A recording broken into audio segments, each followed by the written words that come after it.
मेरे सभी प्यारे प्रियजनों को जय सिया राम। आज महाशिवरात्रि के अवसर पर हम श्रवण करेंगे भगवान शिव की पावन कथा श्री रामचरितमानस जी के अनुसार, जो तुलसीदास जी द्वारा लिखी गई है। तो कथा वहाँ से हम प्रारंभ करते हैं जब माता सती भगवान राम जी का परीक्षा लेने के लिए गई थी और वहाँ पर उन्होंने माता सीता का रूप बनाया था। फिर वो जब वापस आकर भगवान शंकर को झूठ बोलती हैं कि नहीं, मैंने तो उनकी परीक्षा नहीं ली है, तब भगवान शंकर ने अपनी योग बल से देखा कि हाँ, उन्होंने रूप बनाया था और भगवान श्री राम की माया को सिर नवाया कि इतनी प्रबल माया कि माता से भी झूठ बोलवा दे। तो उसके बाद भगवान शिव जी ने मन ही मन में माता सती का त्याग कर दिया था। तो वहाँ से कथा हम लोग प्रारंभ करते हैं। जय सिया राम। सती परम पवित्र हैं, इसलिए उन्हें छोड़ते भी नहीं बनता और प्रेम करने में बड़ा पाप है। प्रकट करके महादेव जी ने कुछ भी नहीं कहते, परंतु उनके हृदय में बड़ा संताप है। तब शिव जी ने प्रभु श्री रामचंद्र जी के चरण कमलों में सिर नवाया और श्री राम जी का स्मरण करते ही उनके मन में यह आया कि सती के इस शरीर से मेरी पति पत्नी रूपी भेंट नहीं हो सकती। और शिव जी ने अपने मन में यह संकल्प कर लिया। स्थिर बुद्धि शंकर जी ऐसा विचार कर श्री रघुनाथ जी का स्मरण करते हुए अपने घर कैलाश को चले। चलते समय सुंदर आकाशवाणी हुई कि हे महेश, आपकी जय हो, आपकी भक्ति की अच्छी दृढ़ता की। आपको छोड़कर दूसरा कौन ही ऐसी प्रतिज्ञा कर सकता है। आप श्री रामचंद्र जी के भक्त हैं, समर्थ हैं और भगवान हैं। इस आकाशवाणी को सुनकर सती जी के मन में चिंता हुई और उन्होंने सकुचाते हुए शिव जी से पूछा, हे कृपालु, कहिए आपने कौन सी प्रतिज्ञा की है। हे प्रभु, आप सत्य के धाम और दीन दयालु हैं। यद्यपि सती जी ने इस प्रकार से बहुत से प्रश्न पूछे, परंतु त्रिपुरारी शंकर जी ने कुछ न कहा। सती जी ने हृदय में अनुमान किया कि सर्वज्ञ शिव जी सब जान गए हैं। मैंने शिव जी से कपट किया। स्त्री स्वभाव से ही मूर्ख और बेसमझ होती है। प्रीति की सुंदर रीति देखिए कि जल भी दूध के समान भाव बिकता है। अच्छा, मतलब जब दूध और पानी को मिक्स कर दिया जाता है तब पानी भी दूध के समान भाव पे ही बिकता है, परंतु फिर कपट रूपी खटाई पड़ते ही पानी अलग हो जाता है और स्वाद यानी प्रेम जाता रहता है। अपनी करनी को याद करके सती जी के हृदय में इतना सोच है और इतनी अपार चिंता है कि जिसका वर्णन नहीं किया जा सकता। उन्होंने समझ लिया कि शिव जी कृपा के परम अथाह सागर है। इससे प्रगट ने उन्होंने मेरा अपराध नहीं कहा। शिव जी का रुख देखकर सती जी ने जान लिया कि स्वामी ने मेरा त्याग कर दिया है और वह हृदय में व्याकुल हो उठी। अपना पाप समझकर कुछ कहते ही नहीं बनता, परंतु हृदय कुम्हार के आवे के समान अत्यंत जलने लगा। वृषकेतु शिव जी ने सती को चिंतायुक्त जान करके उन्हें सुख देने के लिए सुंदर कथाएं कही। इस प्रकार मार्ग में विविध प्रकार के इतिहासों को कहते हुए विश्वनाथ कैलाश जा पहुंचे। वहां फिर शंकर जी अपनी प्रतिज्ञा को याद करके बड़ के पेड़ के नीचे पद्मासन लगाकर बैठ गए। शिवजी ने अपना स्वाभाविक रूप संभाला। उनकी अखंड और अपार समाधि लग गए। शंकर सहज स्वरूप सम्हारा, लागे समाधि अखंड अपारा। जब सती जी कैलाश पर रहने लगी, उनके मन में बड़ा दुख था। इस रहस्य को कोई कुछ भी नहीं जानता था। उनका एक एक दिन एक एक युग के समान बीतने लगा। सती जी के हृदय में नित्य नया और भारी सोच हो रहा था कि मैं इस दुख के समुद्र को कब पार कर पाऊंगी। मैंने जो श्री रघुनाथ जी का अपमान किया है और फिर पति के वचनों को झूठा जाना, उसका फल विधाता ने मुझको दिया है। जो उचित था वही किया, परंतु हे विधाता, अब तुझे यह उचित नहीं है जो शंकर जी विमुख होने पर भी मुझे जिला रहा है। सती जी के हृदय की ग्लानि कुछ कही नहीं जा सकती। बुद्धिमती सती जी ने मन में श्री रामचंद्र जी का स्मरण किया और कहा, हे प्रभु, आप तो दीन दयालु कहलाते हैं और वेदों ने आपका यह यश गाया है कि आप दुख को हरने वाले हैं। तो मैं हाथ जोड़कर विनती करती हूँ कि मेरे यह देह जल्दी से छूट जाए। यदि मेरा शिव जी के चरणों में प्रेम है और मेरा यह व्रत मन वचन और कर्म से सत्य है, तो हे सर्वदर्शी प्रभु, सुनिए और शीघ्र वह उपाय कीजिए जिससे मेरा मरण हो और बिना ही परिश्रम यह असह्य विपत्ति दूर हो। दक्ष सुता सती जी इस प्रकार बहुत दुखित थी। उनको इतना दारुण दुख था कि जिसका वर्णन नहीं किया जा सकता। 87,000 वर्ष बीत जाने पर अविनाशी शिवजी ने समाधि खोली। बीते संवत सहस 87 तजी समाधि शंभु अविनाशी। शिवजी राम नाम का स्मरण करने लगे। तब सती जी ने जाना कि अब जगत के स्वामी शिवजी जाग गए हैं। उन्होंने जाकर शिवजी के चरणों में प्रणाम किया। शिवजी ने उनको बैठने के लिए सामने आसन दिया। यहाँ नोटवर्दी बात यह है कि मतलब पत्नी का स्थान बांग भाग में होता है, फिर भी शंकर जी ने उनको सामने बैठाया। जाय शंभु पद बंदनु कीन्हा सन्मुख शंकर आसन दीना। सन्मुख शंकर, सामने बैठाया। शिवजी भगवान हरि की रसमयी कथाएं कहने लगे। उसी समय दक्ष प्रजापति हुए। ब्रह्मा जी ने सभी प्रकार योग्य देखकर दक्ष को प्रजापतियों का नायक बना दिया। तब दक्ष ने इतना बड़ा अधिकार पाया, तब उनके हृदय में अत्यंत अभिमान आ गया। जगत में ऐसा कौन पैदा हुआ है जिसको प्रभुता पाकर मद ना हो। नहीं कोई अस जन्मा जग माही, प्रभुता पाए जाही मद नाही। दक्ष ने सभी मुनियों को बुला लिया है और वो बड़ा यज्ञ करने लगे। जो देवता यज्ञ का भाग पाते हैं, दक्ष ने उन सबको आदर सहित निमंत्रण दिया। दक्ष का निमंत्रण पाकर किन्नर, नाग, सिद्ध, गंधर्व और सभी देवता अपनी अपनी स्त्रियों के सहित चले।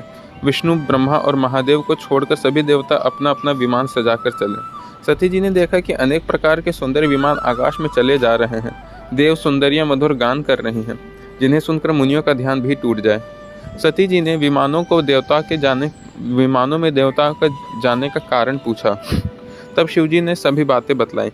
पिता के यज्ञ की बात सुनकर सती जी कुछ प्रसन्न हुई और सोचने लगे कि यदि महादेव जी मुझे आज्ञा दे तो इसी बहाने कुछ दिन पिता के घर जाकर रहूं, क्योंकि उनके हृदय में पति द्वारा त्यागी जाने का भारी दुख था, पर अपना अपराध समझकर वे कुछ कहती नहीं। आखिर सती जी भय, संकोच और प्रेम रस में सनी हुई मनोहर वाणी से बोली, हे प्रभु, मेरे पिता के घर बड़ा उत्सव है। यदि आपकी आज्ञा हो तो हे कृपाधाम, मैं आदर सहित उसे देखने जा सकती हूँ। शिवजी ने कहा, तुमने बात तो बहुत अच्छी कही, यह मेरे मन को पसंद आई, पर उन्होंने न्योता नहीं भेजा, यह अनुचित है। दक्ष ने अपनी सभी लड़कियों को बुलाया है, किंतु हमारे वैर के कारण उन्होंने तुमको भी भुला दिया। एक बार ब्रह्मा की सभा में हमसे अप्रसन्न हो गए थे, उसी से वो आज तक हमारा अपमान करते हैं। हे भवानी, जो तुम बिना बुलाए वहाँ पर जाओगी तो ना शील स्नेह ही रहेगा और ना मान मर्यादा ही रहेगी। यद्यपि इसमें संदेह नहीं है कि मित्र, स्वामी, पिता और गुरु के घर बिना ही बुलाए जाना चाहिए, तो भी जहाँ कोई विरोध मानता हो उसके घर जाने से कल्याण नहीं होता। यद्यपि मित्र, प्रभु, पितु, गुरु गेहा जाय बिनु बुलाए न संदेहा, तदपि विरोध मान जह कोई, तहाँ गए कल्याण न होई। शिवजी ने बहुत प्रकार से समझाया, पर होनहार वश सती जी के हृदय में बोध नहीं हुआ। फिर शिवजी ने कहा कि यदि बिना बुलाए जाएगी तो हमारी समझ में अच्छी बात न होगी। शिवजी ने बहुत प्रकार कहकर देख लिया, किंतु जब सती किसी प्रकार से भी नहीं रुके, तब त्रिपुरारी महादेव जी ने अपने मुख्य गणों के साथ देकर उनको विदा कर दिया। भवानी जब पिता दक्ष के घर पहुंची, तब दक्ष के डर के मारे किसी ने उनकी आवभगत नहीं की। केवल एक माता भले ही आदर से मिली, बहनें बहुत मुस्कुराती हुई मिली। दक्ष ने तो उनका कुछ कुशल तक नहीं पूछी। सती जी को देखकर उल्टे उनके सारे अंग जल उठे। तब सती ने जाकर यज्ञ देखा तो वहां कहीं शिवजी का भाग्य दिखाई नहीं दिया।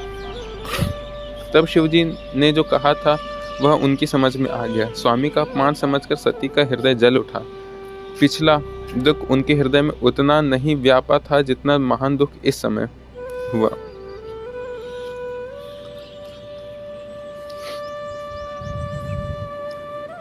यद्यपि जगत में अनेक प्रकार के दारुण दुख हैं, तथापि जाति अपमान सबसे बढ़कर कठिन है।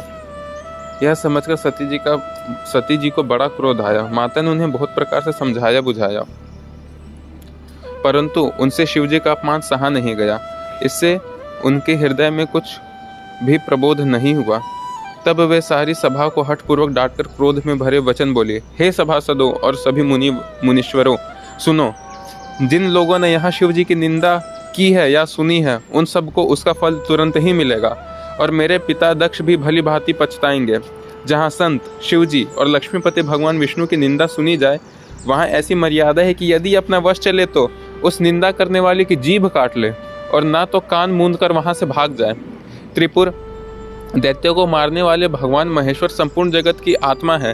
वे जगत पिता और सबके हित करने वाले हैं। मेरा मंदबुद्धि पिता उसकी निंदा करता है और मेरा यह शरीर दक्ष की ही वीर्य से उत्पन्न हुआ है। इसलिए चंद्रमा को ललाट पर धारण करने वाले वृषकेतु शिव जी को हृदय में धारण करके मैं यह शरीर को तुरंत ही त्याग दूंगी। ऐसा कहकर सती जी ने योगाग्नि में अपने शरीर को भस्म कर डाला। सारी यज्ञशाला में हाहाकार मच गया। सती के मरण का समाचार सुनकर शिव जी के गण यज्ञ विध्वंस करने लगे। यज्ञ विध्वंस होते देखकर मुनीश्वर भृगु जी ने उनकी रक्षा की। यह सब समाचार शिव जी को मिले तब उन्होंने क्रोध करके वीरभद्र को भेजा। उन्होंने वहां जाकर यज्ञ विध्वंस कर डाला और सब देवताओं को यथोचित फल दिया, दंड दिया। दक्ष की जगत प्रसिद्धि वही गति हुई जो शिवद्रोही का होता है। यह इतिहास सारा संसार जानता है, इसलिए मैंने इसे संक्षेप में वर्णन किया। सती के मरते समय भगवान हरि से यह वर मांगा था कि मेरा जन्म में शिव जी के चरणों में अनुराग रहे। इसी कारण से उन्होंने हिमाचल के घर जाकर पार्वती के शरीर में जन्म लिया। जब से उमा जी हिमाचल के घर जन्मी तब से वहाँ सारी सिद्धियाँ और संपत्तियाँ छा गईं। मुनियों ने जहाँ तहाँ सुंदर आश्रम बना लिए और हिमाचल ने उनको उचित स्थान दिए। उस सुंदर पर्वत पर बहुत प्रकार से सब नए नए वृक्ष सदा पुष्प फलयुक्त हो गए और वहाँ बहुत तरह की मणियों की खानें प्रकट हो गईं।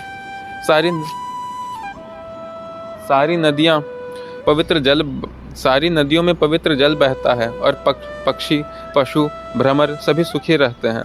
सब जीवों ने अपना स्वाभाविक वैर छोड़कर पर्वत पर सभी परस्पर प्रेम से रहते हैं। पार्वती जी के घर आ जाने से पर्वत ऐसा शोभायमान हो रहा है जैसा राम भक्ति को पाकर भक्त शोभायमान होता है।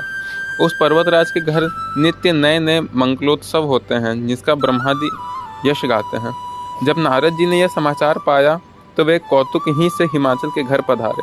पर्वतराज ने उनका बहुत आदर किया और चरण धोकर उनको उत्तम स्थान दिया। फिर अपनी स्त्री सहित मुनि के चरणों में सिर नवाया और उनके चरणोदक को सारे घर में छिड़कवाया। हिमाचल ने अपने सौभाग्य का बहुत बखान किया और पुत्र को बुलाकर मुनि के चरणों पर डाल दिया और कहा, हे मुनिवर, आप त्रिकालज्ञ और सर्वज्ञ हैं, आपकी सर्वत्र पहुँच है, अतः आप हृदय में विचार कर कन्या के दोष गुण को कहिए। नारद मुनि हंसकर रहस्य युक्त कोमल वाणी से कहा,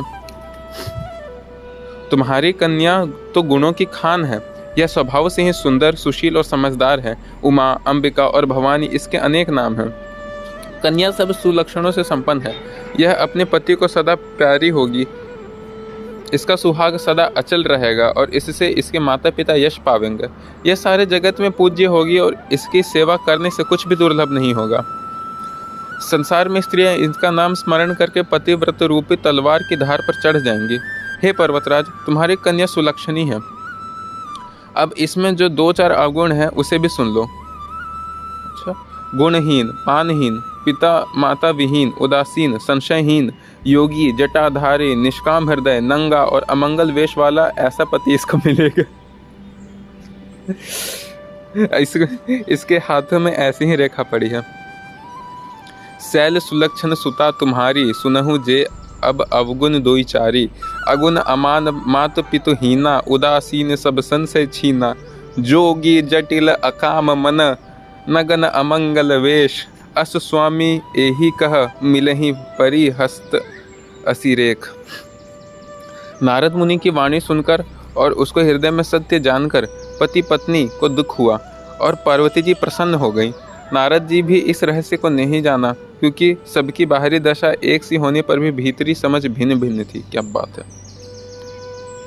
सारी सखियां पार्वती, पर्वतराज हिमवान और मैना सभी को शरीर पुलकित थे और सभी के नेत्रों में जल भरा था। देवर्षि के वचन असत्य नहीं हो सकते, यह विचार कर पार्वती जी ने उन वचनों को हृदय में धारण कर लिया। उन्हें शिव जी के चरण कमलों में स्नेह उत्पन्न हो आया, परंतु मन में यह संदेह था कि उनसे मिलना कठिन है। अवसर ठीक न जानकर अपने प्रेम को छिपा लिया और फिर वे सखी की गोद में जाकर बैठ गईं। देवर्षि की वाणी झूठी न ही हो सकती, यह विचार कर हिमवान, मैना और सारी चतुर सखियां चिंता करने लगे। फिर हृदय में धीरज धारण कर पर्वतराज ने कहा, हे नाथ, कहिए अब मेरा क्या उपाय करा जाए। मुनीश्वर ने कहा, हे हिमवान, सुनो, विधाता ने ललाट पर जो कुछ लिख दिया है उसको देवता, दानव, मनुष्य, नाग और मुनि कोई भी नहीं मिटा सकता। तो भी मैं एक तुम्हें उपाय बताता हूँ। यदि देव सहायता करे तो वह सिद्ध हो सकता है। उमा को वर तो निसंदेह वैसा ही मिलेगा जैसा मैंने तुम्हारे सामने वर्णन किया है, परंतु मैंने वर के जो दोष बताए हैं, मेरे अनुमान से वे सभी शिव जी में हैं। यदि शिव जी के साथ विवाह हो जाए तो दोषों को भी सब लोग गुणों के समान ही कहेंगे। जैसे विष्णु भगवान शेषनाग की सैया पर सोते हैं तो भी पंडित लोग उनको कोई दोष नहीं लगाते। सूर्य और अग्निदेव अच्छे बुरे सभी रसों का भक्षण करते हैं, परंतु उनको कोई बुरा नहीं कह सकता। गंगा जी में शुभ और अशुभ सभी जलें बहती हैं, पर कोई उन्हें अपवित्र नहीं कह सकता। सूर्य, अग्नि और गंगा जी भांति समर्थ, कुछ दोष नहीं लगता। अच्छा, समर्थ कहूँ नहीं दोष गुसाई, रवि पावक सुरसरी कीनाई। जो समर्थ रहता है उसको दोष नहीं लगता है।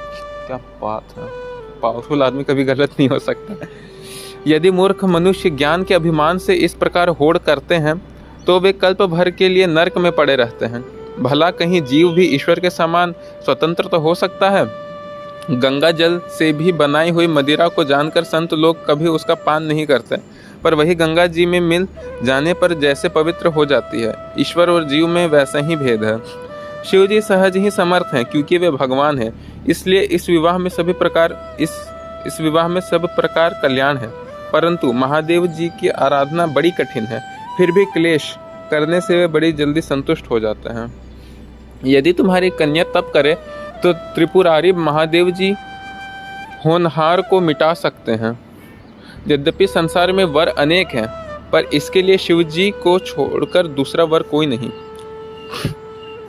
शिव जी वर देने वाले, शरणागतों के दुख का नाश करने वाले, कृपा के समुद्र और सेवकों के मन को प्रसन्न करने वाले हैं। शिव जी की आराधना किए बिना करोड़ों युग और जप करने पर भी वांछित फल नहीं मिलता। ऐसा कहकर भगवान का स्मरण करते हुए नारद जी पार्वती जी को आशीर्वाद दिया और कहा कि हे पर्वतराज, तुम संदेह का त्याग कर दो, अब यह कल्याण ही कल्याण होगा। यों कहकर नारद मुनि ब्रह्मलोक को चले गए और आगे जो चरित्र हुआ उसे सुनो। पति को एकांत में पाकर मैना ने कहा, हे नाथ, मैंने मुनि के वचनों का अर्थ नहीं समझा। जो हमारे कन्या अनुकूल घर, वर और कुल उत्तम हो तो विवाह कीजिए, नहीं तो लड़की चाहे कुमारी ही रहे। मैं अयोग्य वर के साथ उसका विवाह नहीं करना चाहती, क्योंकि हे स्वामिन, पार्वती मुझे प्राणों से भी अधिक प्रिय है। यदि पार्वती के योग्य वर ना मिला तो सब लोग कहेंगे कि पर्वत स्वभाव से ही जड़ होते हैं। हे स्वामी, इस बात को विचार कर ही विवाह कीजिएगा, जिससे फिर पीछे हृदय में संताप न हो। इस प्रकार कहकर मैना पति के चरणों पर मस्तक रखकर गिर पड़ी और हिमवान ने प्रेम से कहा, चाहे चंद्रमा में अग्नि प्रकट हो जाए, पर नारद के वचन झूठे नहीं हो सकते। हे प्रिय, सब सोच छोड़कर भगवान का स्मरण करो। जिन्होंने पार्वती को रचा है वे ही कल्याण करेंगे। अब यदि तुम्हें कन्या पर प्रेम है तो जाकर उसे यह शिक्षा दो कि वह ऐसा तप करे कि जिससे शिव जी मिल जाएं। दूसरे उपाय से यह क्लेश नहीं मिटेगा। नारद जी के वचन रहस्य युक्त और सकारण है। तुम शिवजी के समस्त सुंदर गुणों और शिवजी समस्त सुंदर गुणों के भंडार है। यह विचार कर तुम संदेह छोड़ दो। शिवजी सभी तरह से निष्कलंक हैं। पति के वचन सुन मन में प्रसन्न होकर मैना उठकर तुरंत पार्वती जी के पास गई। पार्वती जी को देखकर उनकी आंखों में आंसू आ गए। उन्हें स्नेह से गोद में बैठाकर फिर बार बार हृदय से लगाने लगी। प्रेम से मैना का गला भर आया। कुछ कहा नहीं जाता। जगत जननी भवानी जी तो सर्वज्ञ ठहरी। माता के मन के दशा को जानकर वे माता को सुख देने वाली कोमल वाणी से बोली।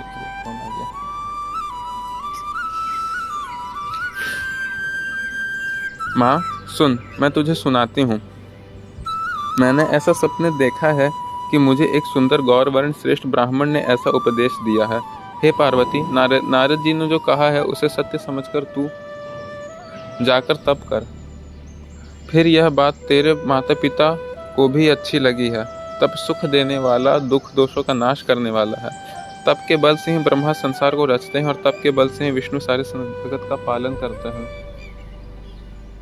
तप के बल से ही शंभु संहार करते और तप के बल से ही शेष जीव पृथ्वी का भार धारण करते हैं। हे भवानी, सारी सृष्टि तप के ही आधार पर है। ऐसा जी में जानकर तू जाकर के तप कर। यह बात सुनकर माता को बड़ा अचरज हुआ, तो उन्होंने हिमवान को बुलाकर यह स्वप्न सुनाया। माता पिता को बहुत तरह से समझा कर बड़े हर्ष के साथ पार्वती जी तप करने के लिए चले गईं। प्यारे कुटुंबी, पिता और माता सब व्याकुल हो गए, किसी को मुंह से बात नहीं निकलती।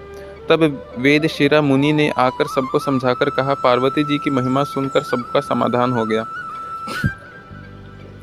प्रणपति शिवजी के चरणों को हृदय में धारण करके पार्वती जी वन में जाकर तप करने लगी। पर पार्वती जी का अत्यंत सुकुमार शरीर तप करने योग्य नहीं था, तो भी पति के चरणों में स्मरण करके उन्होंने सब भोगों को तज दिया। स्वामी के चरणों में नित्य नया अनुराग उत्पन्न होने लगा और तप में ऐसा मन लगा कि शरीर की सुध भी बिसर गई। 1000 वर्ष तक उन्होंने मूल और फल खाए, फिर 100 वर्ष साग खाकर बिताए। कुछ दिन जल और वायु का भोजन किया और फिर कुछ दिन कठोर उपवास किए। जो बेलपत्र सूखकर पृथ्वी पर गिरते थे, 3000 वर्ष तक उन्हीं को खाया, फिर सूखे पत्ते भी छोड़ दिए। तब पार्वती जी का नाम अपर्णा हुआ। तप से उमा का शरीर क्षीण देखकर आकाशवाणी गंभीर हुई। हे पर्वतराज की कुमारी, सुन, तेरा मनोरथ सफल हुआ। तू अब सारे असह्य क्लेशों को त्याग दे, अब तुझे शिवजी मिलेंगे। हे भवानी, धीर, मुनि और ज्ञानी बहुत हुए हैं, पर ऐसा कठोर तप आज तक किसी ने नहीं किया। अब तू इस श्रेष्ठ ब्रह्मा की वाणी को सदा सत्य और निरंतर पवित्र जानकर अपने हृदय में धारण कर। जब तेरे पिता बुलाने को आवे तब हट छोड़कर उनके साथ घर चले जाना, और जब तुम्हें सप्त ऋषि मिले तो इस वाणी को ठीक समझना। इस प्रकार आकाशवाणी कही हुई ब्रह्मा की वाणी को सुनते ही पार्वती जी प्रसन्न हो गए और हर्ष के मारे उनका शरीर पुलकित हो गया। याज्ञवल्क्य जी भारद्वाज जी से कहते हैं कि मैंने पार्वती जी का सुंदर चरित्र सुनाया, अब शिव जी का सुहावना चरित्र सुनो। जब से सती ने जाकर शरीर त्याग किया, तब से शिव जी के मन में वैराग्य उत्पन्न हो गया। वे सदा श्री रघुनाथ जी का नाम जपने लगे और जहाँ तहाँ श्री रामचंद्र जी के गुणों की कथाएं सुनने लगे। चितानंद सुख के धाम, मोह मद और काम से रहित शिव जी संपूर्ण लोकों को आनंद देने वाले भगवान श्री हरि को हृदय में धारण कर पृथ्वी पर विचरने लगे। वे कहीं मुनियों को ज्ञान उपदेश करते और कहीं श्री रामचंद्र जी के गुणों का वर्णन करते थे। यद्यपि सुजान शिवजी निष्काम हैं, तो भी वे भगवान अपने भक्त सती के वियोग से दुखी हैं। इस प्रकार बहुत सा समय बीत गया। श्री रामचंद्र जी के चरणों में नित्य नई प्रीति हो रही है। शिवजी के नियम, प्रेम और उनके हृदय में भक्ति की अटल टेक को जब श्री रामचंद्र जी ने देखा, तब कृतज्ञ, कृपालु रूप और शिव के भंडार, महान तेजपुंज भगवान श्री रामचंद्र जी प्रकट हो गए। उन्होंने बहुत तरह से शिव जी की सराहना की और कहा कि आप के बिना ऐसा कठिन व्रत कौन निभा सकता है। श्री रामचंद्र जी ने बहुत प्रकार से शिव जी को समझाया और पार्वती जी का जन्म सुनाया। कृपा निधान श्री रामचंद्र जी ने विस्तार पूर्वक पार्वती जी की अत्यंत पवित्र करने का वर्णन किया। जय सिया राम। अभी श्री रामचरितमानस के अनुसार हम सुन रहे हैं भगवान शिव जी की विवाह की कथा। पिछले संस्करण में आपने सुना सती जी का मोह, शिव जी का उनको त्याग, दक्ष की सभा में उनका देह त्याग, फिर उनका फिर से पर्वतराज के घर में जन्म लेना, नारद जी का उपदेश और शंकर जी को कैसे भगवान श्री राम जी ने दर्शन दिए। अब आगे सुनते हैं श्री रामचंद्र जी का शिव जी से विवाह के लिए कैसे अनुरोध हुआ और आगे की कथा क्या होती है। भगवान श्री राम जी शंकर जी से कहते हैं, हे शिव जी, यदि मुझ पर आपका स्नेह है तो आप मेरी विनती सुनिए। मुझे यह मांग राम जी शिव जी से वर मांग रहे हैं। हे शिव जी, यदि मुझ पर आपका स्नेह है तो अब आप मेरी विनती सुनिए। मुझे यह मांगे दीजिए कि आप जाकर पार्वती जी के साथ विवाह कर लें। शिव जी ने कहा, यद्यपि ऐसा उचित नहीं है, परंतु स्वामी की बात भी मीटी नहीं जा सकती। हे नाथ, मेरा यही परम धर्म है कि मैं आपकी आज्ञा को सिर पर रखकर उसका पालन करूं। माता, पिता, गुरु और स्वामी के बात को बिना ही विचारे शुभ मानकर करना चाहिए। फिर आप तो सब प्रकार से मेरे हितकारी हैं। हे नाथ, आपकी आज्ञा मेरे सिर पर है। मेरा फेवरेट चौपाई है। मातु पितु गुर प्रभु के बानी, बिन ही विचार करिए शुभ जानी। तुम सब भांति परम हितकारी, आज्ञा सिर पर नाथ तुम्हारी। क्या बात है। शिव जी के भक्ति, ज्ञान और धर्म से युक्त वचन रचना सुनकर प्रभु श्री रामचंद्र जी संतुष्ट हो गए। प्रभु ने कहा, हे हर, आपकी प्रतिज्ञा पूरी हो गई, अब हमने जो कहा उसे हृदय में रखना। इस प्रकार कहकर श्री रामचंद्र जी अंतर्धान हो गए। शिव जी ने उनकी वह मूर्त अपने हृदय में रख ली। उसी समय सप्त ऋषि शिव जी के पास आए। प्रभु महादेव जी ने उनसे अत्यंत सुहावने वचन बोले, आप लोग पार्वती जी के पास जाकर उनके प्रेम की परीक्षा लीजिए और हिमाचल जी को कहकर पार्वती जी को घर भिजवाइए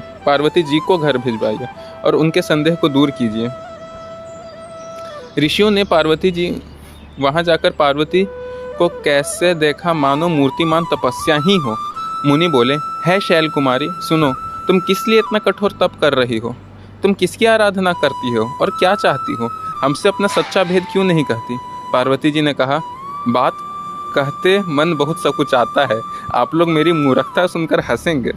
मन ने हठ पकड़ लिया है, वह उपदेश नहीं सुनता और जल पर दीवार उठाना चाहता है। नारद जी ने जो कह दिया है उसे सत्य जानकर मैं बिना ही पंख के उड़ना चाहती हूँ। हे मुनियों, आप मेरा अज्ञान तो देखिए कि मैं सदा शिव जी को ही पति बनाना चाहती हूँ। पार्वती जी की बात सुनकर ही ऋषि लोग हंस पड़े और बोले, तुम्हारा शरीर पर्वत से ही तो उत्पन्न हुआ है, भला कहो तो नारद का उपदेश सुनकर आज तक किसका घर बसा है? क्या बात है। उन्होंने जाकर दक्ष के पुत्रों को उपदेश दिया था, जिससे उन्होंने फिर लौटकर घर का मुंह तक नहीं देखा। चित्रकेतु के घर को नारद जी ने ही चौपट किया। फिर यही हाल हिरण्यकश्यपु का भी हुआ। जो स्त्री पुरुष नारद की सीख सुनते हैं वे घर बार छोड़कर अवश्य ही भिखारी हो जाते हैं। उनका मन तो कपटी है, शरीर पर सज्जनों के चिन्ह हैं, वे सभी को अपने समान बनाना चाहते हैं। उनके वचनों पर विश्वास मानकर तुम ऐसा पति चाहती हो जो स्वभाव से ही उदासीन, गुणहीन, निर्लज, बुरे वेश वाला, नर कपोलों की माला पहनने वाला, कुलहीन, बिना घर बार का, नंगा और शरीर पर सांपों को लपेटे रखने वाला है। ऐसे वर के मिलने से कहो तुम्हें क्या सुख होगा? तुम उस ठग नारद के बहकावे में आकर खूब भूली। पहले पंचों के कहने से शिव जी ने सती से विवाह किया था, परंतु फिर उसे त्याग कर मरवा डाला। अब शिव को कोई चिंता नहीं रही, भीख मांगकर खा लेते हैं और सुख से सोते हैं। ऐसे स्वभाव से ही अकेले रहने वाले घर भी भला क्या कभी स्त्रियां टिक सकती हैं? अब भी हमारा कहाँ मानो, हमने तुम्हारे लिए एक अच्छा वर विचारा है। यह बहुत ही सुंदर, पवित्र, सुखदायक और सुशील है, जिसका यश और लीला वेद गाते हैं। वह सब दोषों से रहित, सारे सद्गुणों की राशि, लक्ष्मी का स्वामी और वैकुंठपुरी का रहने वाला है। हम ऐसे वर को लाकर तुमसे मिला देंगे। यह सुनते ही पार्वती जी हंसकर बोली, आपने यह सत्य कहा कि यह मेरा शरीर पर्वत से ही उत्पन्न हुआ है, इसलिए हठ नहीं छूटेगा। शरीर भले ही छूट जाए, सोना भी पत्थर से ही उत्पन्न होता है, सो वह जलाए जाने पर भी अपना स्वभाव को नहीं छोड़ता। अतः मैं नारद जी के वचन को नहीं छोड़ू। बाप रे बाप, क्या डेडिकेशन है, क्या भक्ति है, क्या निष्ठा है।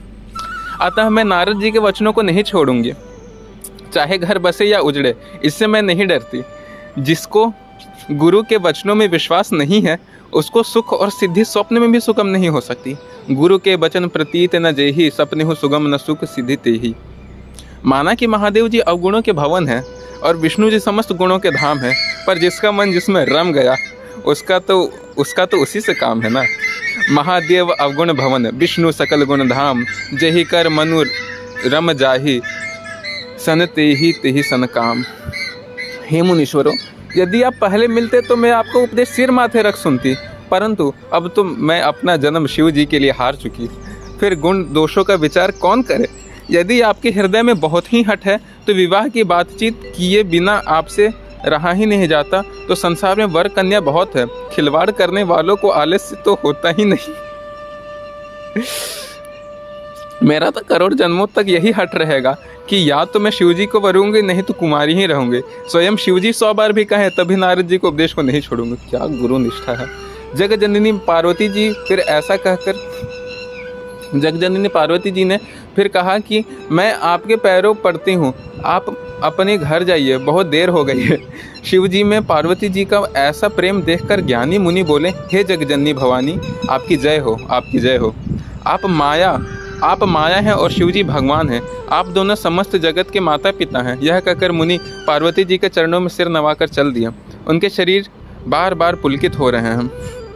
मुनियों ने जाकर हिमवान को पार्वती जी के पास भेजा और ये विनती कर उनको घर ले आए। फिर सप्त ऋषियों ने शिव जी के पास जाकर उनको पार्वती जी की सारी कथा सुनाई। पार्वती जी का प्रेम सुनते ही शिव जी आनंद मग्न हो गए। सप्त ऋषि प्रसन्न होकर अपने घर ब्रह्मलोक को चले गए। तब सुजान शिव जी मन को स्थिर करके श्री रघुनाथ जी का ध्यान करने लगे। उस समय तारक नाम का असुर हुआ, जिसकी भुजाओं का बल, प्रताप और तेज सब बहुत बड़ा था। उसने सब लोकों और लोकपालों को जीत लिया। सब देवता सुख और संपत्ति से रहित हो गए। वह अजर अमर था, इसलिए किसी से जीता नहीं जा सकता। देवताओं उससे बहुत तरह से लड़ाइयाँ लगकर हार गए। तब उन्होंने ब्रह्मा जी के पास जाकर पुकार मचाई। ब्रह्मा जी ने सब देवताओं को दुखी देखा। ब्रह्मा जी ने सबको समझाकर कहा, इस दैत्य की मृत्यु तब होगी जब शिव जी के वीर से उत्पन्न पुत्र हो। उसको युद्ध में वही जीत सकता है। मेरी बात सुनकर उपाय करो, ईश्वर सहायता करेंगे और काम हो जाएगा। सती जी ने जो दक्ष के यज्ञ में देह का त्याग किया है, उन्होंने अब हिमाचल के घर में जाकर के जन्म लिया है। उन्होंने शिव जी को पति बनाने के लिए अत्यंत तप किया है। इधर शिव जी सब छोड़ छाड़ कर समाधि लगा बैठे हैं। यद्यपि हो तो बड़े असमंजस की बात, तथापि मेरी एक बात सुनो। तुम जाकर कामदेव को शिव जी के पास भेजो। वह शिव जी के मन में क्षोभ उत्पन्न करे, उनकी समाधि भंग करे। हम जाकर शिव जी के चरणों में सिर रख देंगे और जबरदस्ती उन्हें राजी करके विवाह करवा देंगे। कितने स्वार्थी होते हैं देवता। इस प्रकार भले ही देवताओं का हित हो और तो कोई उपाय नहीं है। सबने कहा यह सम्मति बहुत अच्छी है। फिर देवताओं ने बड़े प्रेम से स्तुति की। तब विषम 5 बाण धारण करने वाले मछली के चिन्ह युक्त ध्वजा वाले कामदेव प्रकट हुए। अब मजा आएगा। देवताओं ने कामदेव से अपनी सारी विपत्ति कही। सुनकर कामदेव ने मन में विचार किया और हंसकर देवताओं से यूं कहा कि शिवजी के साथ विरोध करने में मेरी कुशल नहीं है, तथापि मैं तुम्हारा काम करूंगा, क्योंकि वेद दूसरे के उपकार को परम धर्म कहते हैं। जो दूसरों के हित के लिए अपना शरीर त्याग देता है, संत उसकी बड़ाई करते हैं। यूं कहकर सबको सिर नवाकर कामदेव अपने पुष्प के धनुष को हाथ में लेकर सहायकों के साथ चले। चलते समय कामदेव ने हृदय में ऐसा विचार किया कि शिवजी के साथ विरोध करने से मेरा मरण निश्चित है। तब उसने अपना पूरा प्रभाव फैलाया और समस्त संसार को अपने वश में कर लिया। जिस समय उस मछली के चिन्ह की ध्वजा वाले कामदेव ने कोप किया, उस समय क्षण भर में ही वेदों की सारी मर्यादा मिट गई। ब्रह्मचर्य, नियम, नाना प्रकार के संयम, धीरज, धर्म, ज्ञान, विज्ञान, सदाचार, जप, योग, वैराग्य आदि विवेक की सारी सेना डरकर भाग गई। विवेक अपने सहायक सहितों के सहित भाग गया। उसके योद्धा रणभूमि में पीठ दिखा गए। उस समय वे सब सदग्रंथ रूपी पर्वत की कंदराओं में जा छिपे, अर्थात ज्ञान, वैराग्य, संयम, नियम, सदाचार आदि ग्रंथ में ही लिखे रह गए। उनका आचरण छूट गया। सारे संसार में खलबली मच गई और सब कहने लगे, हे विधाता, अब क्या होने वाला है? हमारी रक्षा कौन करेगा? ऐसा 2 सिर वाला कौन है जिसके लिए रति के पति कामदेव ने कोप करके हाथ में धनुष बाण उठाया है? जगत में स्त्री पुरुष संज्ञा वाले जितने चर अचर प्राणी थे, सब अपनी अपनी मर्यादा छोड़कर काम के वश हो गए। सबके हृदय में काम की इच्छा हो गई। लताओं को देखकर वृक्ष की डालियां झुकने लगी। नदियां उमड़ उमड़ कर समुद्र की ओर दौड़ी। नदियां उमड़ उमड़ के समुद्र की ओर दौड़ी और ताल तेलियों भी आपस में संगम करने लगे। जब जड़ की यह दशा कही गई है, तब चेतन जीव की करनी कौन कह सकता है? आकाश, जल और पृथ्वी पर विचरने वाले सारे पशु पक्षी समय भुलाकर काम के वश हो गए। सब लोग कामांध होकर व्याकुल हो गए। चकवा चकवी दिन रात नहीं देखते। देव, दैत्य, मुनि, किन्नर, सर्प, प्रेत, पिशाच, भूत, बेताल, ये तो सदा ही काम के गुलाम है। यह समझकर मैंने इनकी दशा का वर्णन नहीं किया। सिद्ध, विरक्त, महामुनि और महान योगी भी काम के वश होकर योग रहित या स्त्री के विरही हो गए। जब योगीश्वर और तपस्वी भी काम के वश हो गए, तब पामर मनुष्य की कौन कहे, जो समस्त चराचर जगत को ब्रह्ममय देखते हैं और वे अब उसे स्त्रीमय देखने लगे। स्त्रियां सारे संसार को पुरुषमय देखने लगी और पुरुष उसे स्त्रीमय देखने लगे। 2 घड़ी तक सारे ब्रह्मांड के अंदर कामदेव का रचा हुआ यह कौतुक रहा। किसी ने भी हृदय में धैर्य नहीं धारण किया। कामदेव ने सबके मन को हर लिया। श्री रघुनाथ जी ने जिनकी रक्षा की, केवल वही उस समय बचे रहे।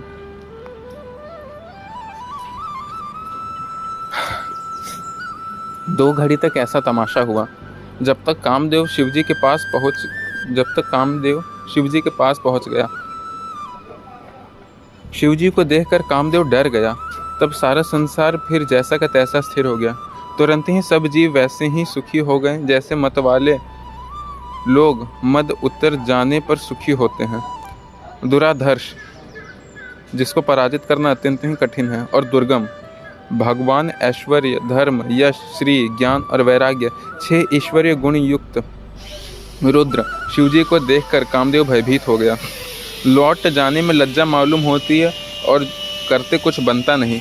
आखिर मन में मरने का निश्चय करके उसने उपाय रचा। तुरंत ही सुंदर ऋतुराज वसंत को प्रकट किया। फूले हुए नए नए वृक्षों की कतारें सुशोभित हो गईं।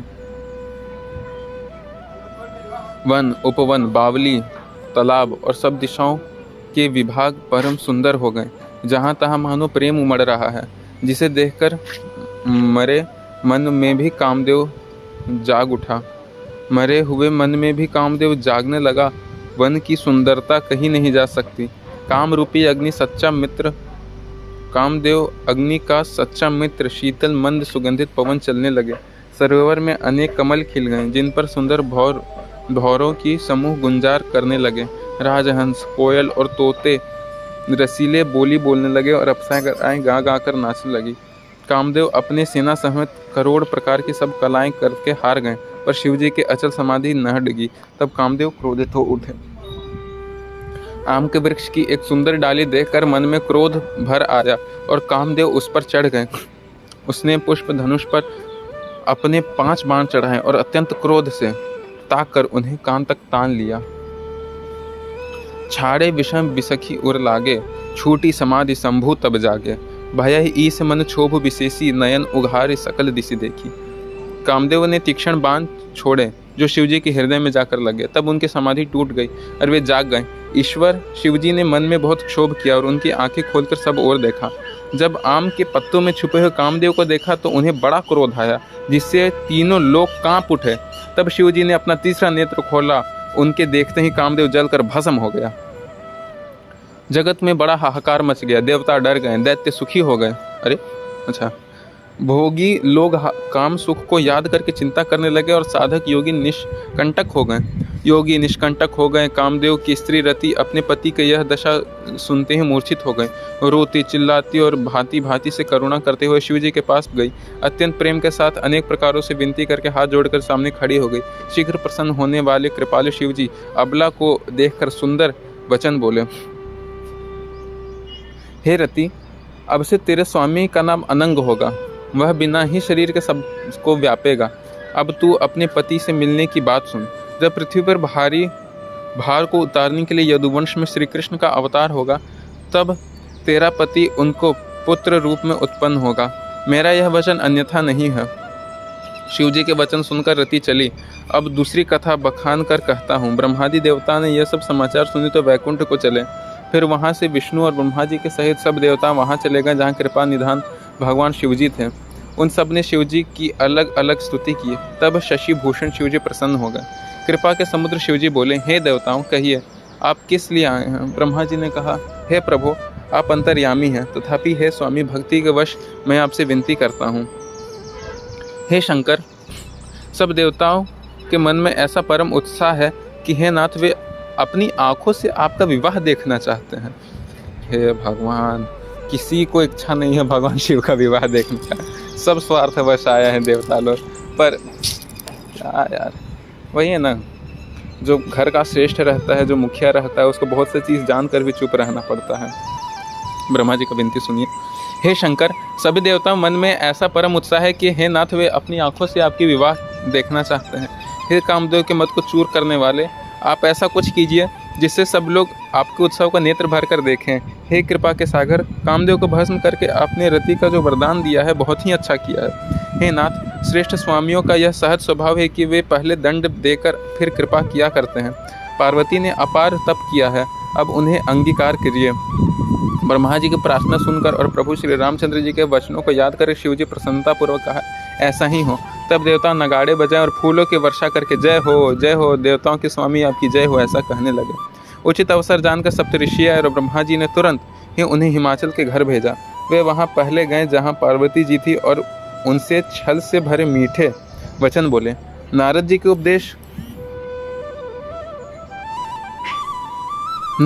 उपदेश से तुमने उस समय हमारी बात नहीं सुनी। अब तो तुम्हारा प्रण झूठा ही हो गया, क्योंकि महादेव जी ने काम को भस्म कर डाला है। यह सुनकर पार्वती जी मुस्कुराकर बोली, हे विज्ञानी मुनिवरों, आपने उचित ही कहा। आपकी समझ में शिव जी ने कामदेव को अब जलाया है।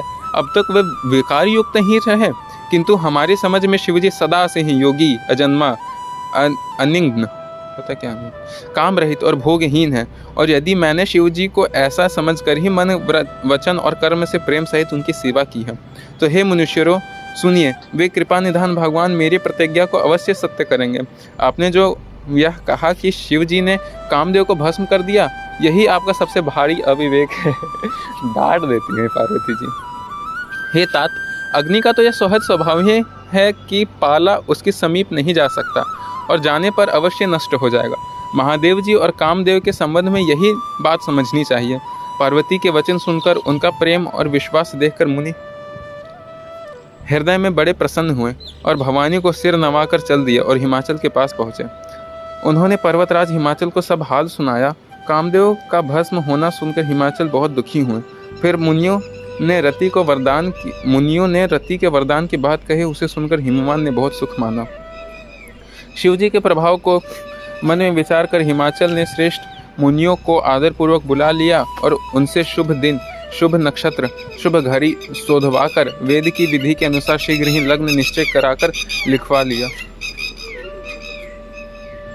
फिर हिमाचल ने वह लग्न पत्रिका सप्त ऋषियों को दे दी और चरण पकड़कर उनसे विनती की। उन्होंने जाकर वह लग्न पत्र का ब्रह्मा जी को दे दी। उसको पढ़ते समय उनके हृदय में प्रेम समाता न था। ब्रह्मा जी ने लग्न पढ़कर सबको सुनाया।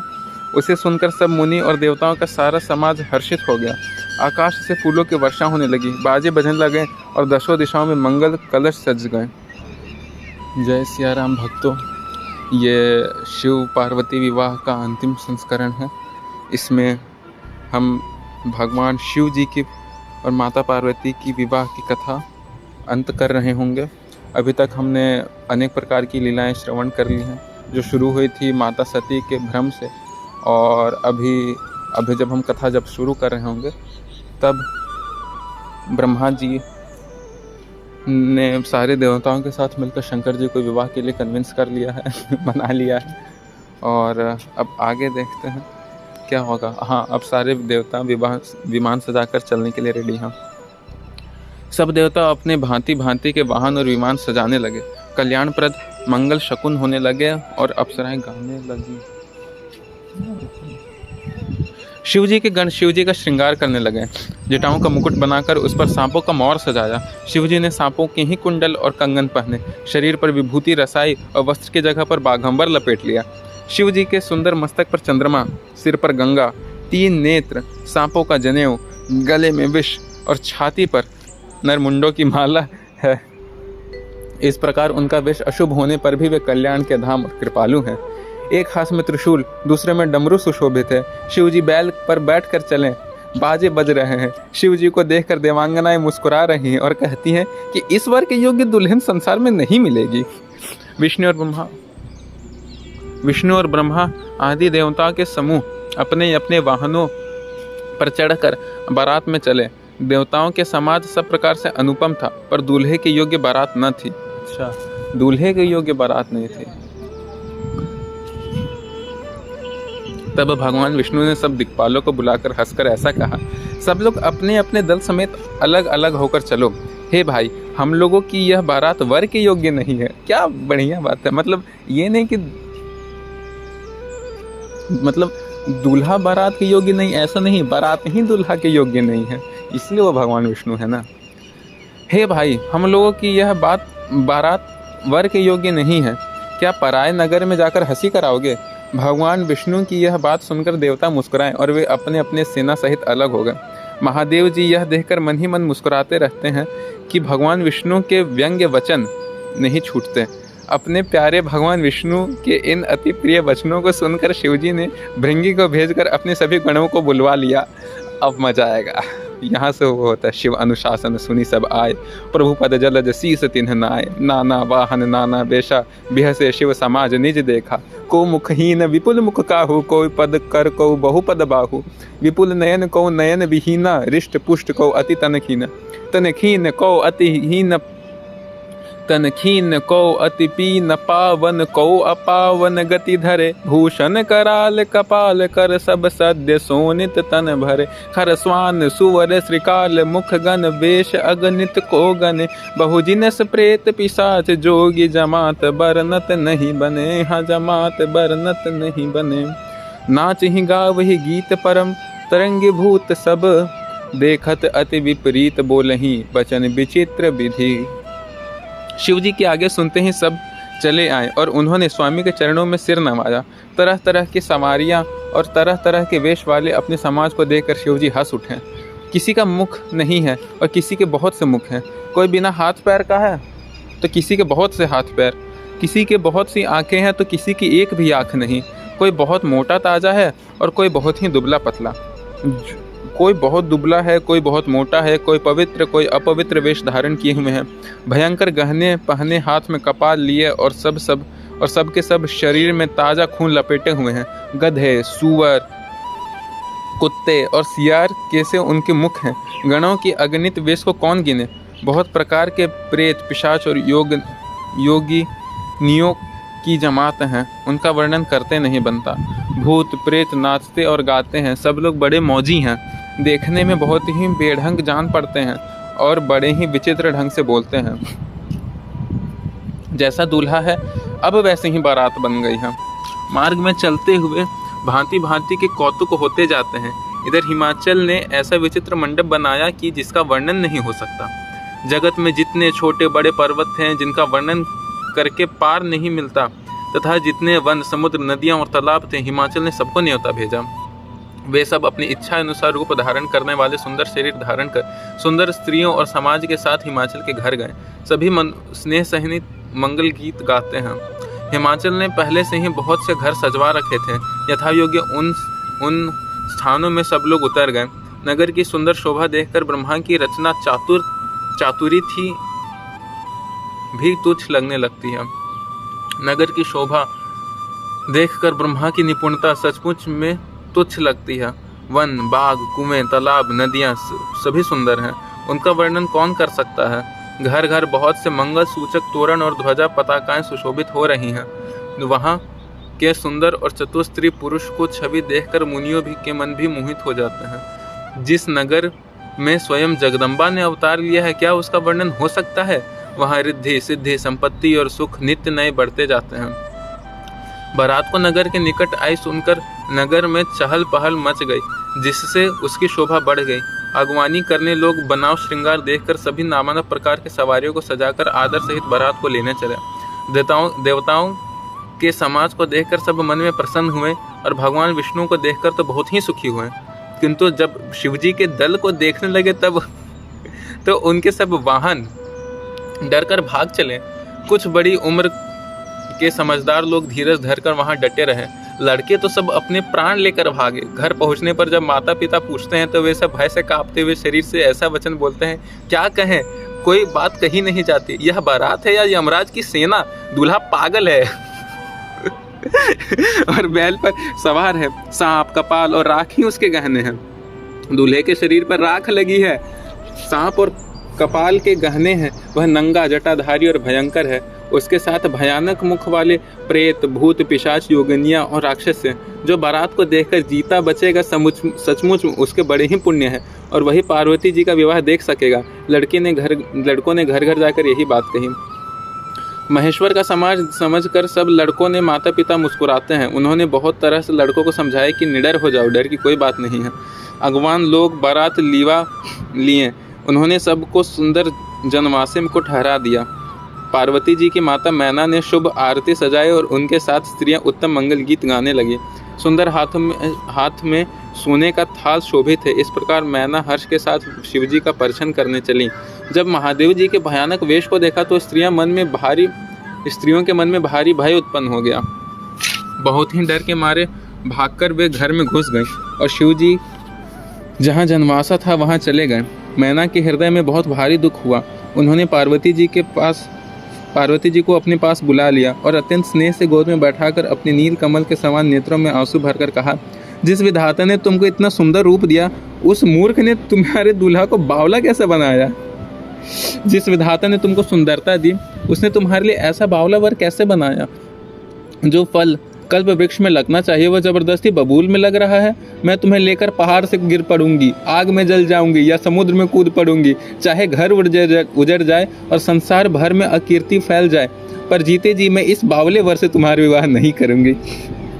हिमाचल की स्त्री मैना को दुखी देखकर सारी स्त्रियां व्याकुल हो गईं। मैना अपने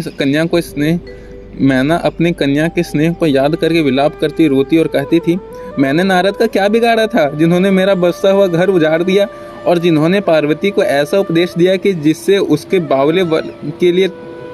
उसने ऐसे बावले वर के लिए तप किया। सचमुच उनके न किसी का मोह है, न माया, न उनके धन है, न घर है और न स्त्री ही है। वे सब से उदासीन हैं, इससे वे दूसरों का घर उजाड़ने वाले हैं। उन्हें न किसी की लज्जा है, न डर है। भला बांझ स्त्री प्रसव की पीड़ा को क्या जाने। माता का विकल्प देखकर पार्वती जी विवेक युक्त कोमल वाणी से बोले, हे माता, जो विधाता रच देते हैं वह टलता नहीं, ऐसा विचार कर तुम सोच मत करो। जो मेरे भाग्य में बावला पति ही लिखा है तो किसी को क्यों दोष लगाया जाए। हे माता, क्या विधाता के अंक तुमसे मिट सकते हैं? वृथा कलंका टीका मत लो। हे माता, कलंक मत लो, रोना छोड़ो, यह अवसर विषाद करने का नहीं है। मेरे भाग्य में जो दुख सुख लिखा है उसे मैं जहाँ जाऊंगी वहीं पाऊंगी। पार्वती जी के ऐसे विनय भरे कोमल वचन सुनकर सारी स्त्रियां सोच करने लगी और भांति भांति से विधाता को दोष देकर आंसू बहाने लगी। इस समाचार को सुनते ही हिमाचल उसी समय नारद और सप्त ऋषियों के साथ लेकर अपने घर गए। तब नारद जी ने पूर्व जन्म की कथा सुनाकर सबको समझाया और कहा, है मैना, तुम मेरी सच्ची बात सुनो। तुम्हारी यह लड़की साक्षात जगत जननी भवानी है। ये अजन्मा, अनादि और अविनाशिनी शक्ति हैं। सदा शिव जी के अर्धांग में रहती हैं। ये जगत की उत्पत्ति, पालन और संहार करने वाली हैं और अपनी इच्छा से ही लीला शरीर धारण करती हैं। पहले ये दक्ष के घर जन्मी थी, तब इनका सती नाम था। बहुत सुंदर शरीर पाया था। वहाँ भी सती शंकर जी से ही ब्याही गई थी। यह कथा सारे जगत में प्रसिद्ध है। एक बार इन्होंने शिव जी के साथ आते हुए राह में रघुकुल रूपी कमल के सूर्य श्री रामचंद्र जी को देखा। तब इन्हें मोह हो गया और इन्होंने शिव जी का कहना ना मानकर ब्रह्मवश सीता जी का वेश धारण कर लिया। सती जी ने सीता जी का वेश धारण किया। उसी अपराध के कारण शंकर जी ने इन्हें त्याग दिया। फिर शिव जी के वियोग में यह अपने पिता के यज्ञ जाकर वहाँ योगाग्नि में भस्म हो गई। अब इन्होंने तुम्हारे घर जन्म लेकर अपने पति के लिए कठिन तप किया है, ऐसा जानकर संदेह छोड़ दो। पार्वती जी तो सदा ही शिव जी की प्रिय हैं। तब नारद के वचन सुनकर सबका विषाद मिट गया और क्षण भर में से यह समाचार सारे नगर में फैल गया। तब मैना और हिमवान आनंद में मग्न हो गए। उन्होंने बार बार पार्वती के चरणों की वंदना की। स्त्री, पुरुष, बालक, युवा और वृद्ध, नगर सभी लोग बहुत प्रसन्न हुए। नगर में मंगल गीत गाए जाने लगे और सबने भांति भांति के स्वर्ण के कलश सजाए। पाकास्त्री में जैसे रीति है उसके अनुसार अनेक भांति की जोनार हुई। अच्छा, पाक शास्त्र में जिस प्रकार की नीति है। जिस घर में स्वयं माता भवानी रहती हूँ वहाँ की जोनार भोजन सामग्री का वर्णन कैसे किया जा सकता है। हिमाचल ने आदरपूर्वक सभी बारातियों को, विष्णु, ब्रह्मा और सभी जाति के देवताओं को बुलाया। भोजन करने वालों की बहुत सी पंगतें बैठी। चतुर रसोइये परोसने लगे। स्त्रियों की मंडलियां देवताओं को भोजन करते जानकर कोमल वाणी से गालियां देने लगी। सब सुंदर स्त्री मीठे स्वर में गालियां देने लगे और व्यंग भरे वचन सुनाने लगी। देवगण विनोद सुनकर बहुत सुख अनुभव करते हैं, इसलिए भोजन करने में बड़ी देर लगा रहे हैं। अच्छा, भोजन समय जो आनंद बढ़ा वह करोड़ मुखों से नहीं कहा जा सकता। भोजन कर चुकने पर सबके हाथ मुंह धुलवाकर पान दिए गए। फिर सब लोग जो जहाँ ठहरे थे वहाँ चले गए। फिर मुनियों ने लौटकर हिमवान को लगन सुनाई और विवाह का समय देखकर देवताओं को बुला भेजा। सब देवताओं को आदर सहित बुलवा लिया और सबको योग्य स्थान पर बैठवा दिया। वेद की रीति से वेदी सजाई गई और स्त्रियां सुंदर श्रेष्ठ मंगल गीत गाने लगी। वेदिका पर एक अत्यंत सुंदर दिव्य सिंहासन था जिसकी सुंदरता को वर्णन नहीं किया जा सकता, क्योंकि वह स्वयं ब्रह्मा जी ने ही बनाया था। ब्राह्मणों को सिर नवाकर और हृदय में अपने स्वामी श्री रघुनाथ जी का स्मरण करके शिव जी उस सिंहासन पर बैठ गए। फिर मुनीश्वरों ने पार्वती जी को बुलाया। सखियां श्रृंगार करके उन्हें ले आईं। पार्वती जी के रूप को देखते ही सब देवता मोहित हो गए। संसार में ऐसा कौन कवि है जो उनकी सुंदरता का वर्णन कर सके। पार्वती जी को जगदम्बा और शिव जी की पत्नी समझकर देवता मन ही मन में प्रणाम किए। भवानी जी सुंदरता की सीमा है। अच्छा, करोड़ों मुखों से भी उनकी शोभा नहीं कही जा सकती। जगजननी पार्वती जी की महान शोभा का वर्णन करोड़ों मुख से भी नहीं किया जा सकता। वेद, शेष जी और सरस्वती जी तक उसे कहते सकुचा जाते हैं, तब मंदमती तुलसीदास जी किन गिनती में हैं। सुंदरता की शोभा की खान माता भवानी मंडप के बीच में जहाँ शिवजी थे वहाँ गईं। वे संकोच के मारे शिवजी के चरण कमलों को देख नहीं सकती, परंतु उनका मन रूपी भौरा तो वहीं था। मुनियों की आज्ञा से शिवजी और पार्वती जी ने गणेश जी का पूजन किया। मन में देवताओं को अनादि समझकर कोई इस बात को समझकर शंका न करे कि गणेश जी तो शिव पार्वती जी के संतान हैं, अभी विवाह से पूर्व ही वे कहाँ से आ गए। वेद में विवाह की जैसी रीति कही गई है, मुनियों ने उस प्रकार की रीति करवाई। पर्वतराज हिमाचल ने हाथ में कुश लेकर के सब कन्या के हाथ पकड़कर उन्हें भवानी जानकर शिवजी को समर्पण किया। जब महेश्वर ने पार्वती जी का पाणी ग्रहण किया, तब इंद्र आदि सब देवता हृदय में बड़े हर्षित हो गए। श्रेष्ठ मुनिगण वेद मंत्रों को उच्चारण करने लगे और देवगण शिवजी के जय जयकार करने लगे। अनेकों प्रकार के बाजे बजने लगे। आकाश से नाना प्रकार के फूलों की वर्षा हुई। शिव पार्वती जी का विवाह हो गया। सारे ब्रह्मांड में आनंद भर गया। बोलो नमः पार्वती पते हर हर महादेव। दासी, दास, रथ, घोड़े, हाथी, गाय, वस्त्र और मणि आदि अनेक प्रकार की चीजें, अन्न और सोने के बर्तन गाड़ियों में लदवा कर दहेज में दिए, जिसका वर्णन नहीं हो सकता। बहुत प्रकार से दहेज देकर फिर हाथ जोड़कर हिमाचल ने कहा, हे शंकर, आप पूर्ण काम है, मैं आपको क्या दे सकता हूँ। इतना कहकर वह शिव जी के चरण कमल पकड़ कर रह गए। तब कृपा के सागर शिव जी ने अपने ससुर का सभी प्रकार से समाधान किया। फिर प्रेम से परिपूर्ण हृदय मैना जी ने शिव जी के चरण कमल पकड़े और कहा, हे नाथ, यह उमा मुझे प्राणों के समान प्यारी है।